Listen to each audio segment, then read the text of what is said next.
Synergie Bas-Saint-Laurent vient de recevoir un financement de 240 000 $. J'en parle avec Luc Mascotte et Émilie Dupont. Émilie et Luc, merci beaucoup d'avoir accepté l'invitation. Pour Bonjour. commencer, j'aimerais savoir, Synergie Bas-Saint-Laurent, c'est quoi? Bien, Synergie Bas-Saint-Laurent, c'est un projet d'économie circulaire qui s'adresse aux entreprises de tout le Bas-Saint-Laurent. C'est le regroupement vraiment de 3 symbioses industrielles, l'économie circulaire Kamouraska, Elim Conseil qui est basé à Rimouski-Ningette, puis Synergie Méthanier. Puis on a déposé l'an dernier pour le programme phare. On a eu un montant d'argent pour lancer le projet. Donc, c'est vraiment de déployer l'économie circulaire à tout le Bas-Saint-Laurent dans les entreprises. Bon, et la définition de c'est quoi l'économie circulaire, juste avant de rentrer dans les détails, juste pour que ça soit clair pour tout le monde? L'économie circulaire, en fait, c'est l'optimisation des ressources. Ce qui est un déchet pour une entreprise ou un individu devient une matière première qui va être réemployée par une autre entreprise ou un autre individu. Donc, c'est vraiment d'allonger le cycle de vie de la matière. Pour qu'il y ait le moins de pertes possible. Voilà. Si je vais Parfait.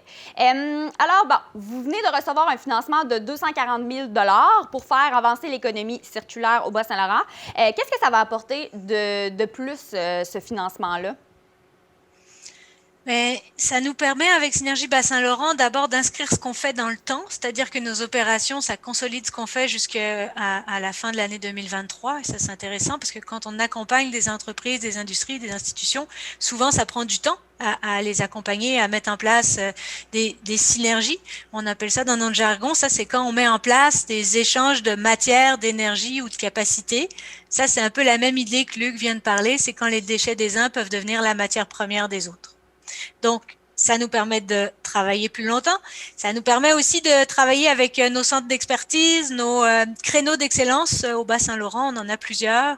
L'éco-construction, la sériculture, le créneau de tourbe et substrat et puis les technologies marines. Alors, on va aussi travailler spécifiquement là-dessus. OK. Puis, qu'est-ce que ça va changer dans la Matapédia? Parce que là, mettons, par exemple, vous parlez au niveau marine, mais nous, on n'a pas ça ici, là. Bien, Émilie a nommé tantôt tout le secteur séricole, donc les érablières. On a une problématique au niveau des tubulures en fin de vie, les plastiques agricoles. Ça, c'est des problématiques sur lesquelles on veut s'attarder pour trouver des voies de valorisation, autant pour les tubulures que les plastiques agricoles. Également, dans l'agroalimentaire, toute entreprise qui transforme des aliments, les aider aussi à mettre en valeur leurs résidus. C'est toujours dans l'objectif d'allonger la durée de vie des produits puis de réduire tout ce qui s'en va au site d'enfouissement. Okay. Ça peut être aussi de mutualiser le transport, par exemple. On sait que des fois, il y a des entreprises qui font des livraisons puis qui reviennent à vide. Alors, des fois, c'est aussi de les mettre en relation ensemble pour qu'elles puissent s'entendre et se rendre des services. OK. Puis, ce projet peut être réalisé grâce à qui? C'est une collaboration. En fait, c'est les 3 organismes que j'ai nommés tantôt. Le financement vient, comme on a eu l'annonce la semaine dernière, de Recyc Québec. Québec, oui. Présentement, on a un financement du phare, là, qui est du ministère le MAMACH. Mm-hmm. Donc, puis il y a les 8 SADC aussi du Bas-Saint-Laurent qui participent financièrement dans le projet. Donc, c'est grâce à tous ces gens-là que le projet se réalise. Okay. Puis concrètement, sur le territoire, on se rend compte que c'est à la fois les petites, les moyennes, les grandes entreprises. Ça peut être aussi des fois des centres de recherche, des projets étudiants ou des institutions aussi. Ça peut être des cafétérias, par exemple, qui vont avoir des sous-produits, des résidus. Ça peut être toutes sortes de projets, en fait. Ça peut être des échanges de palettes pour faciliter le transport ou, par exemple, on en reçoit beaucoup qui arrivent dans l'entreprise pour des livraisons, mais on n'en a pas forcément besoin. Ben, peut-être qu'une autre entreprise à côté en a besoin.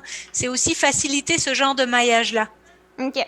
Mais là, juste pour être sûr, c'est comme un peu, j'ai l'impression, des programmes comme que vous installez dans les 8 régions du Bas-Saint-Laurent, mais j'imagine que ça doit différencier d'une région à l'autre. Ça ne doit pas toujours être pareil. Ça doit selon être la demande, les entreprises que nous avons, etc. Effectivement, les stratégies sont les mêmes, les stratégies d'économie circulaire, que ce soit le réemploi, le recyclage, la mise en valeur, la réparation. Les stratégies restent les mêmes. Les besoins des entreprises sont différents d'une à l'autre, comme tu l'as nommé. Nous, en fait, on s'adapte aux besoins de chacune. On va arriver dans des entreprises qui, par exemple, ils ne feront même pas de recyclage. Donc, vraiment, on part de la base. On leur enseigne comment faire du recyclage, le bac bleu.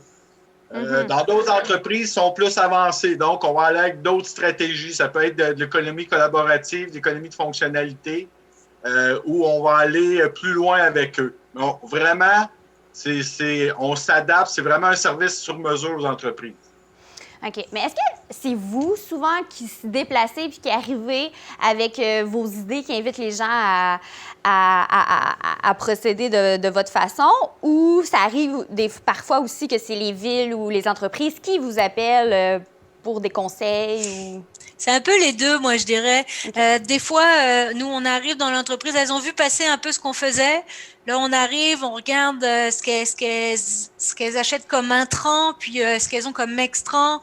On leur propose de l'optimisation ou des voies de valorisation de matière ou d'amélioration en général, environnementale, économique, peu importe.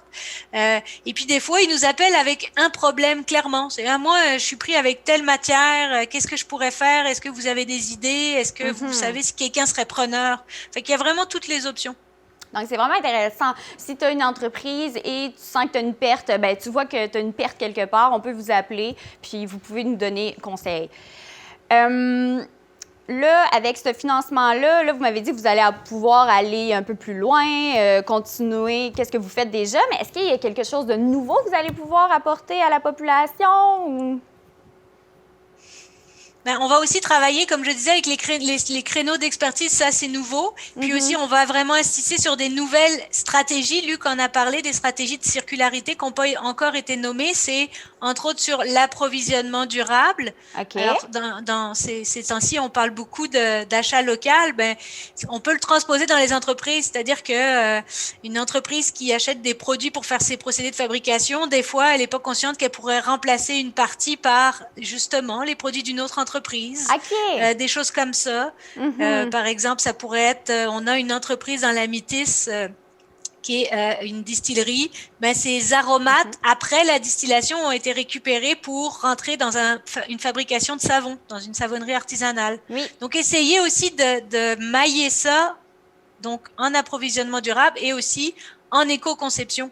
Des fois, quand on fabrique les produits différemment, on sait qu'ils vont être plus durables ou à l'inverse, on va mieux être capable de les réparer ou de les démonter. Oui, tu parles de distillerie Métis, exactement. Cet été, on les a passés en entrevue. Puis ils nous ont donné pas juste du gin, mais aussi un désinfectant à main là, pour, à cause de la COVID-19, en raison de la COVID-19. Mais donc ça, c'est nouveau, mais j'ai l'impression qu'aussi, présentement, on parle beaucoup d'achat local. Donc, puis c'est d'autant plus, je dirais, popularisé, de plus en plus connu depuis la pandémie. Donc, vous poussez encore plus à ce niveau-là. Oui. Absolument. Okay. Puis on est là vraiment en clé en main. On est là pour solutionner, aider, amener des solutions et puis s'adapter selon les besoins. Parfait. On va mettre les coordonnées juste en bas de votre de Synergie Bas-Saint-Laurent si jamais une entreprise dans la vallée de la Matapédia. Ou est-ce que ça peut être un citoyen aussi? Qui comme un citoyen qui veut conseil, qui a envie de vous demander conseil par rapport à l'environnement, recycler, peu importe, là, réutiliser? Oui, absolument. Notre service s'adresse surtout aux entreprises, mais les citoyens sont les bienvenus aussi avec leur idée puis leur matière valorisée, si c'est le cas. Oui, parce que j'imagine que si le citoyen est encore plus conscientisé, bien, il va aussi consommer de cette façon, et il va aller dans ces entreprises-là aussi qui ont la même valeur qu'elles, finalement. Là. Donc, oui, absolument. Tu l'as très bien décrit. C'est ce qu'on appelle de l'approvisionnement durable. C'est que le citoyen il se pose des questions à savoir, est-ce que le produit que j'achète a été produit localement? Est-ce qu'il a été fait à partir de matières recyclées? Est-ce qu'il a été fait à partir d'énergie renouvelable? Donc, c'est toutes des questions que nous, les citoyens, en tant que consommateurs, on se pose pour avoir un avenir plus durable, plus vert. puis avec moins de GES qui va s'en aller dans l'atmosphère, puis nos sites d'enfouissement vont être moins remplis aussi également. Vraiment. C'est aussi important de dire qu'on travaille en collaboration avec la régie, la régie des déchets de la Matapédia, donc avec Vincent, puis pareil avec la SADC aussi. Alors, Vincent Dufour. Oui, fait la MRC de la Matapédia et de la Métis. Est-ce que vous avez quelque chose à ajouter pour terminer, en terminant? Ou on a pas mal fait le tour? On a des événements. On n'a pas parlé d'événements de maillage, là, mais on a des événements de maillage, c'est-à-dire on fait une présentation de ce qu'est l'économie circulaire.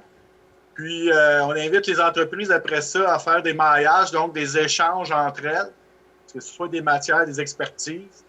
Puis on en a une de prévue là, au mois de mai avec l'École des entrepreneurs du Bas-Saint-Laurent. Ça s'adresse à toutes les entreprises du Bas-Saint-Laurent, mais également de tout le Québec. Est-ce que l'événement est déjà sur Internet? Est-ce qu'on peut mettre le lien en bas de l'écran? Parfait. Oui. On va faire ça. Parfait. Bien, merci beaucoup. Puis, merci beaucoup. C'est vraiment intéressant. On entend beaucoup parler ces temps-ci de consommer local, acheter local. Donc, ça fait suite un peu à ce que vous dites.